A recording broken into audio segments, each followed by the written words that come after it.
everybody, it's Jackson Fulcher here, and I know, it's been like about a month since my last video. The last time I uploaded was August 1st for DC League of Super Pets, the smash Dwayne Johnson DC hit of the year. And 28 days later, here I am doing a catch-up review of just 2 movies. I know, crazy, right? This is not too abnormal for me. It usually doesn't last this long. My inconsistent breaks and, upload schedule. Thanks for bearing with me, though, obviously. I did bring back Box Office Talk to try to, part of it was because I did truly miss it and wanted to bring something weekly back, but also try to get into a consistent, like, hey, if you don't get a review, you're not going to have to wait a month for the next video, you'll have something coming up on Sunday. So, I'm gonna, like I always do, keep trying to do these for you guys because I also enjoy it too. In particular, I wanted to talk about in this past month of August, for me, I was kind of looking at it as like, oh man, this is going to be Idris Elba's month, you know what I mean? Because there's not too many big movies coming out. He's got 2 movies coming, and, they could have a chance to really be seen and, have, some kind of box office success, and hopefully they're good movies too. Those movies being Beast and 3,000 Years of Longing. Both of them being interesting for more than one reason. We'll talk about it as we go on. But I was very surprised, if you've been watching my box office videos, both of them didn't really hit the mark. And Beast is surely making more money than 3,000 Years of Longing. That's the biggest tragedy of it as far as the box office goes, is that 3,000 Years of Longing is the follow-up to George Miller's Mad Max Fury Road. This is that George Miller making that movie, and that was 2015, so it's literally been like 7 years since then. Now he's got a new movie. It's not, his Furiosa prequel. It's a different kind of movie than you'd expect him to make, but it's actually, and we'll talk about, the quality of it, but it's definitely interesting, and I feel like, people should have been talking about this more. This is George Miller, Best Picture nominated, Mad Max Fury Road, making a new film that's different, maybe a little personal too, and just barely anyone saw it this weekend. And as much as I'm saying Beast is definitely making more money at the box office, it's not as big of a tragedy as 3,000 Years of Longing. Beast still has a chance to double its budget, but I mean, shit, with a budget of 36 million, it only just got to 36 million worldwide, like this past Sunday. So, very, very disappointing to say the least, because both movies I kind of enjoyed and would like to talk to you about why that is, because I think both of them are very interesting. I think maybe the vibe is people were just very quick to write them off like, oh, it's this kind of movie or it's this kind of movie. But, maybe there's something there. And if I can persuade anyone to go check them out before they leave theaters for the bottom of the bin streaming services, or like DVD rentals, or just, DVDs at Walmart, whatever, I would like to do that for you guys. Or, whenever they come out on streaming and, a free streaming service, not a free streaming service, but, but most people pay for most of the streaming services anyway, so it's going to be free to you guys anyways, where they plaster it up as soon as you open the app, like, hey, we got this movie, and like, oh, I can kill an afternoon, and then you watch it and you're like, why didn't this get more attention when it came out in theaters? It's like, I don't know, maybe it's because people waited for it on streaming. People wait for movies on streaming now instead of going to the theater. Anyways, first up, let's talk about Beast.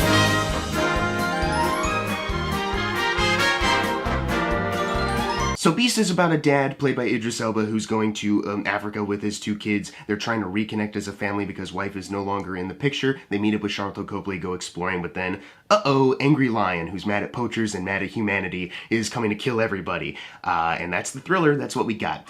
This movie is made by a man named Baltasar Kormaker, who's had, quite an interesting career, some ups, some downs. I haven't seen everything, obviously, but of the ones I've seen, I've really enjoyed Two Guns. I thought that was a really entertaining movie. Everest was a pretty solid thriller based on true events. He helmed that pretty well. But then, every once in a while he'll release a movie that's good, and then The Oath with Ike Barinholtz, Tiffany Haddish didn't really get the best reception. Adrift, also, same deal. A movie I saw that I really didn't like from him was Contraband with Mark Wahlberg. But it's hard to necessarily put it all on Baltasar because Mark Wahlberg, he does make movies that are purely like Mark Wahlberg tough guy fan fiction. So it's like, if he really gets something that's interesting and really complements him as a filmmaker, you can have something really entertaining or really good. So it really just depends on the script. So looking at the guy who wrote the script, he's had a couple movies before that I have seen, and some of them are, good, some of them are bad. So I was kind of going in with iffy expectations, like this movie really could go either way. I'm hoping for the best.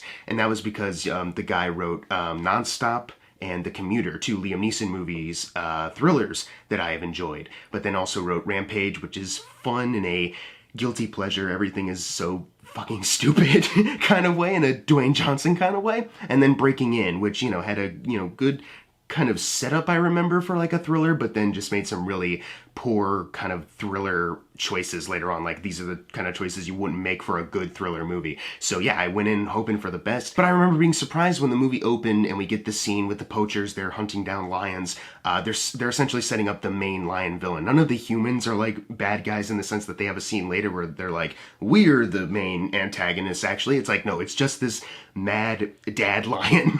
And the scene never cuts. It's a long take tracking shot. I don't remember them cutting once in that opening. And I remember thinking, like, this is pretty damn impressive, for an opening to this movie. It's pretty well done. It's too bad there's not going to be any other scenes like this.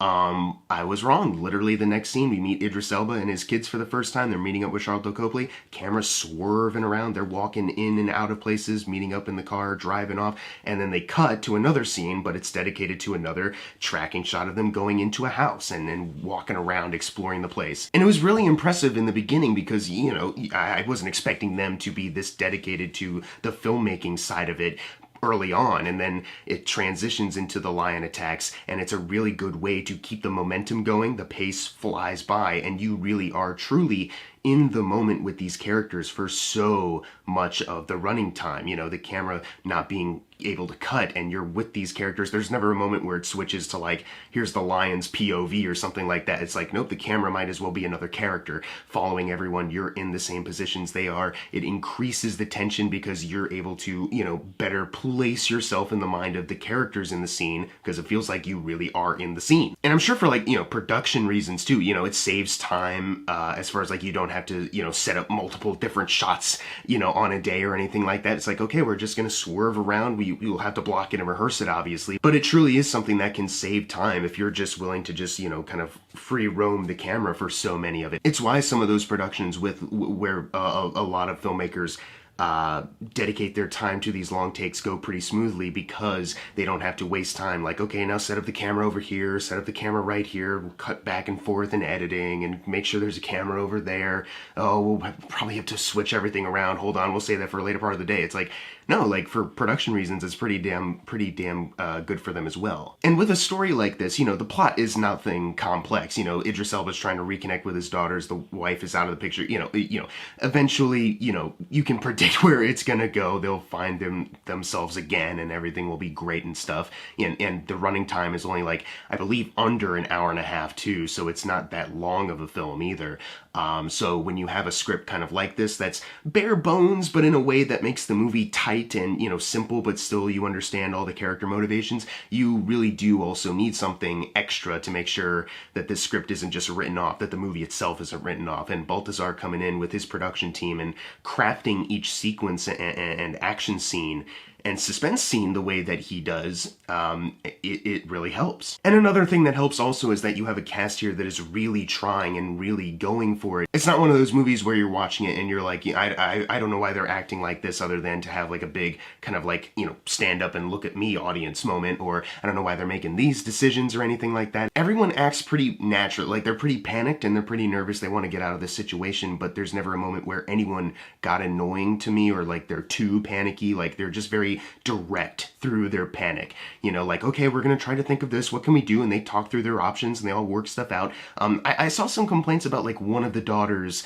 making, decisions like, oh, what are you doing? Oh, it's so annoying. But when I was watching the movie, I'm in the moment with the characters. I was just riding with it. I was just kind of like, I mean, yeah, why wouldn't you want to try this? And there's never a moment where I was thinking like she's doing something like so obviously stupid. It's like, no, there's a reason for everything that she does. And, in some ways it does help. Maybe it's not the best option. Also, like, I noticed some people talking about, why are you blaring the horn to try to get your dad's attention when there's a lion about? But in the context of the scene, it's like, well, yeah, why not try that option? I don't know.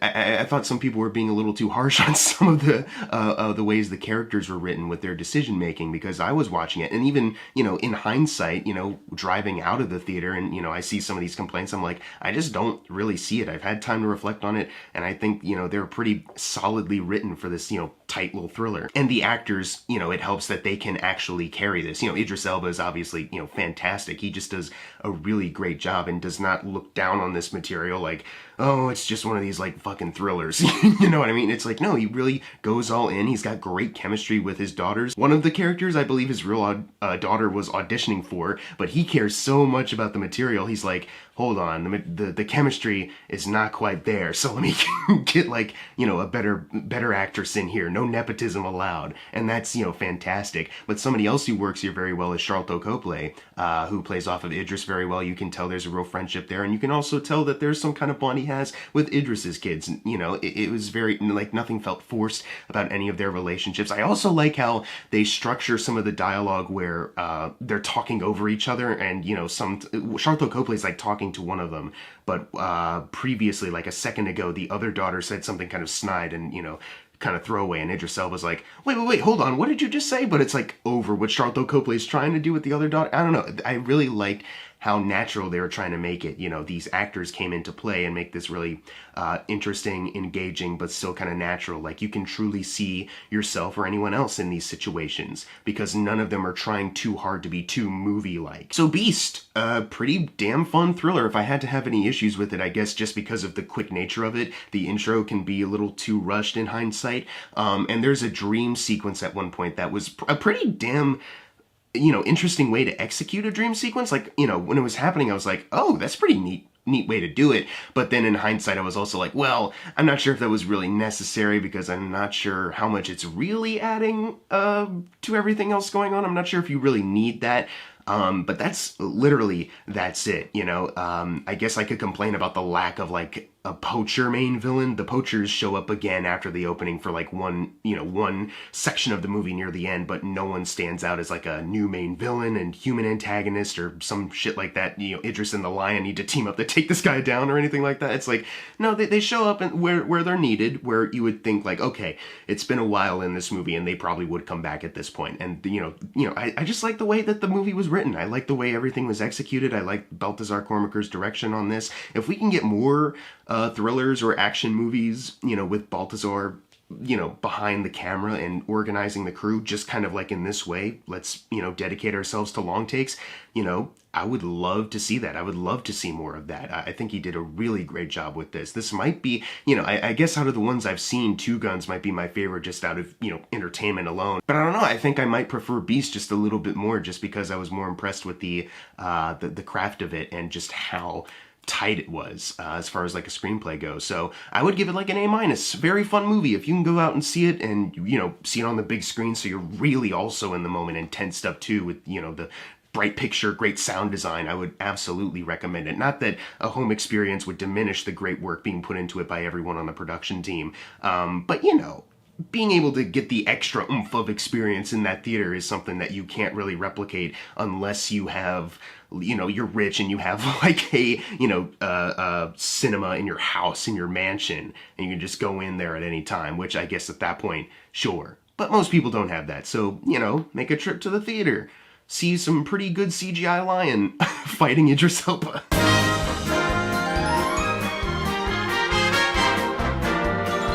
So that was that one Idris Elba movie. So for this other one, the thing that makes it so interesting is that, you know, George Miller, I've already said that he's the one behind this movie. The trailer, you know, definitely makes it look like this wacky, bonkers, like, oh my gosh, what's going on? You see all these interesting visuals and what's going on here. The plot is that Tilda Swinton is like this narratologist, I believe is the word for it. You know, she believes in stories. She's an expert on storytelling and all, and, you know, all the ancient forms of storytelling and mythology and characters from it. One day, when she's going antique shopping in this foreign country, she finds a little bottle, opens it up, and Idris Elba comes out as a genie. What 3 wishes do you want? He asks, and she doesn't really know. And trying to get her to make these wishes, Idris Elba recants some stories from his past. And I really enjoyed each story presented. You know, most of this movie, I was surprised Idris Elba and Tilda Swinton just spend some time in a hotel room in bathrobes. And I was like, this is pretty funny, actually. I kind of like that most of this is just those two kind of vibing and just telling stories about Idris Elba's past, and Tilda's just listening like, how is this a trick? There's in these kind of stories, there's kind of like a moral lesson. So where is it in here? I just really like the way those two interacted in this movie. They have really good chemistry. Obviously, Tilda Swinton and Idris Elba, they're gonna kill it. They're great actors. And when you do watch these stories, yeah, George Miller goes all out. I know I just said like most of the movie is them hanging out in bathrobes in a hotel, but when you have to go into those backstories that Idris Elba presents, they're all very, interesting and very entertaining. Not just from a story perspective, seeing how, the stories could potentially, as far as their themes connect back to Tilda Swinton's current mental state or current way of living, but just George Miller, the cinematography looks great. Whenever they have to use visual effects, those mostly look pretty good, and the costume design, the makeup, oh my god, it looks stupendous. There's some wonderfully vibrant images that are captured here, images that have not left my brain ever since I've seen the movie.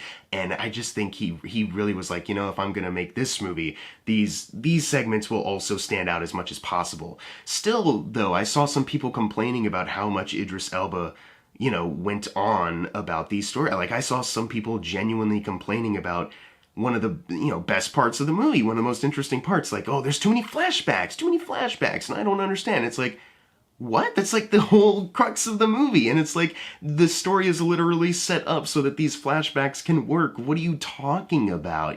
That's one of those things that I didn't really get. But obviously, this movie didn't get like the greatest reception in the world. It had like a solid like 60-something% on Rotten Tomatoes, but not one of the greatest receptions out there. And I think it was like, it premiered at some film festival or around when the trailer was coming out, something like that. So there was already kind of this vibe of like, oh, it's another George Miller movie, but oh, don't get your hopes up. And it almost seemed like that was like an open invitation to just kind of write this movie off like, oh, whatever, it's fine, or it was okay, who cares, And that was really disappointing. I can't, prove that that's a direct reason why this movie didn't do so well, but, you're looking at a Rotten Tomatoes score, like, oh, it's got an okay thing. Haven't really seen too many trailers for it, and it's not like anyone else is really talking about it or marketing it, And then it just gets shoved out in theaters. George Miller's follow-up to Mad Max Fury Road just gets shoved out and nobody sees it. It's, it's depressing because this movie actually gets quite deep and pretty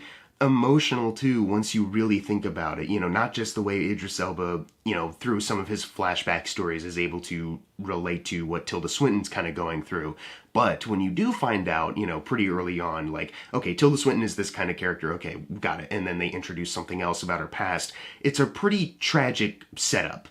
And the way the rest of the movie goes about, exploring these themes, not just of love and longing, but also grief and loss, it actually, once the credits start rolling and it's like your mind starts to wander about like, what is this? It turns into quite an impactful movie for me, at least. I really did buy into a lot of what George Miller and co-writer Augusta Gore were trying to go for with their themes of this movie with these characters. And, you like how they're connecting kind of earlier on, and then you see, more of how that chemistry evolves as the movie goes on and how it relates back to everything they've set up before. And it's kind of touching. I'm not going to act like this movie is perfect. I don't think it's like a perfect, mind-blowing experience. There's like some like visual effects or small technical things that I kind of noticed throughout, like, oh, that could have been touched up a little bit better. Because of the nature of the storytelling, there's certain details in each story presented where I'm kind of like, I wish maybe we got a little bit more time with this, or like, what is this all about? Can we explain a bit more?